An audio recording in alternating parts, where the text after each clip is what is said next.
Ghostbusters Frozen Empire is a sequel to Ghostbusters Afterlife, and it is the fourth film in the main Ghostbusters timeline. It follows all of the main characters from Ghostbusters Afterlife as they try to start a new life in New York City as official, legit Ghostbusters. And of course, it has the original Ghostbusters returning as well, but this time around, they're actually main characters and supporting characters, unlike in Afterlife, where they just had a small cameo role. Before we start the review, I just want to say that I am by no means a Ghostbusters film. I did not grow up watching these movies. These movies are not nostalgic to me. This series, this franchise, doesn't really hold a place in my heart anywhere. I saw the original movie when I was a little kid, and the only thing that I remembered about it was the scene in the library scared me to death. But since then, I did rewatch the original Ghostbusters in 2021, I believe, and then I watched Ghostbusters Afterlife for the very first time last week to prepare for this movie. And I tell you this so you know the perspective that this review is coming from.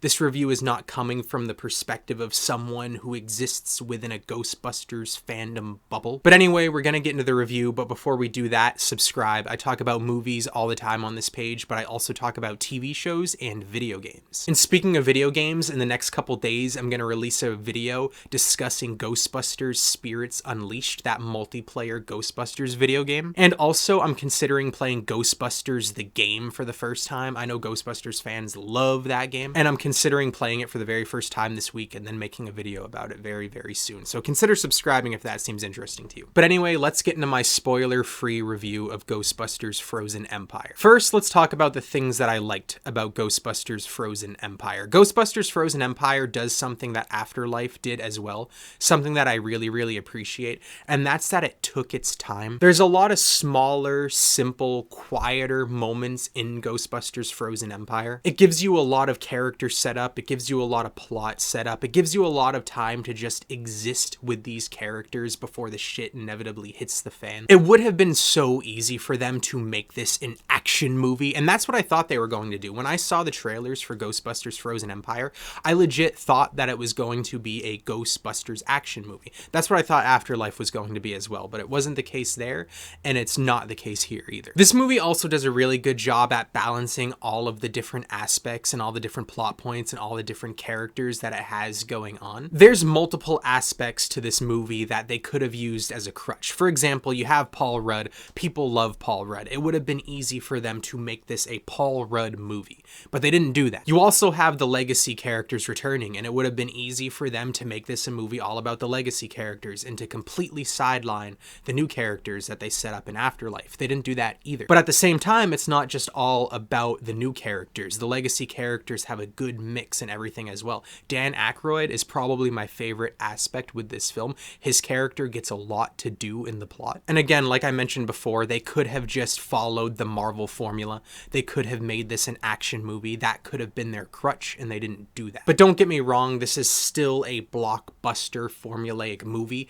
just not as much as you'd expect from the trailers. But unfortunately, when it comes to me talking about the balancing, this is where I'm going to kind of shift into the negative thoughts that I have with Ghostbusters Frozen Empire. They do a good job of balancing all of the aspects, like I said, but unfortunately, I think that there was too much balancing that needed to be done. For example, there's 2 or 3 more characters in this movie than there needed to be. And there's not one, but there's actually 2 characters that the only purpose that they serve is to be a plot device. And not even a plot device in a smart or clever or creative way, but just a plot device for the sake of what felt like narrative laziness. Like, there's no reason that these characters needed to do the things that they did. They could have reached the same conclusions, but just had our main characters, already established characters, be smarter, made the story more creative, did it in a way that actually bettered a character arc of a pre-existing character, instead of introducing just a new character that just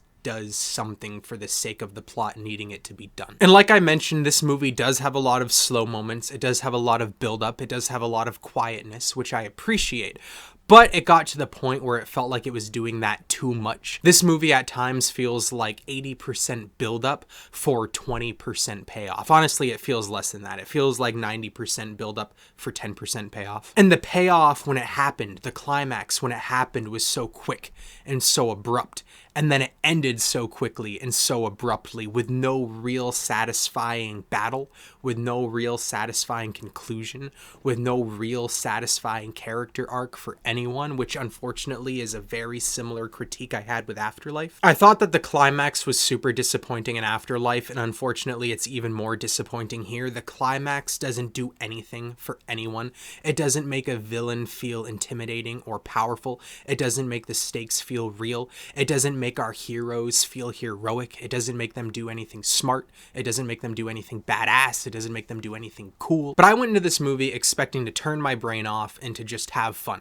I thought this was going to be a perfect, what I like to call, sad day movie. You know those movies where you're just feeling a bit bleh and you want to put on a movie, but you don't necessarily want to put anything smart. You don't want to put on anything that makes you think. You just want to put on something that's just like mental candy. That's what I was expecting this movie to be, and that's what I wanted this movie to be. And yes, it is in some ways, but really at the end of the day, it just made me feel kind of bored. But again, that's not to say that this movie was horrible. If you like Ghostbusters, obviously, I think you're gonna have at least somewhat of a good time here. There's still enjoyment to be had. If you liked the characters, the new characters that were set up in Afterlife, they're just fine here. This movie builds upon their characters and a way, at least. The main character of Phoebe in Afterlife, I didn't think I was going to like her, but she ended up winning me over by the time that movie was over, and I think her character is even better here. And the legacy characters, it's always fun to see them, again, especially Dan Aykroyd. They gave him a lot to do, like I mentioned before, and he felt like he was actually enjoying being in this movie. It didn't feel like he was there for a paycheck. However, I can't say that was the case with Bill Murray. Every time Bill Murray was on screen, I was thinking that he looks like he's just counting how many dollars he's making per second. But to be fair, I always thought that about Bill Murray. I even think that when I watched movies that he's in the 80s, so that's probably just the way he acts. But yeah, I'd be lying to you if I told you I'm not happy that I went to the theaters to see it. I still liked it at the end of the day. It just could have been a lot better. And I'd also be lying to you if I told you I wasn't going to buy the 4K Blu-ray when it came out.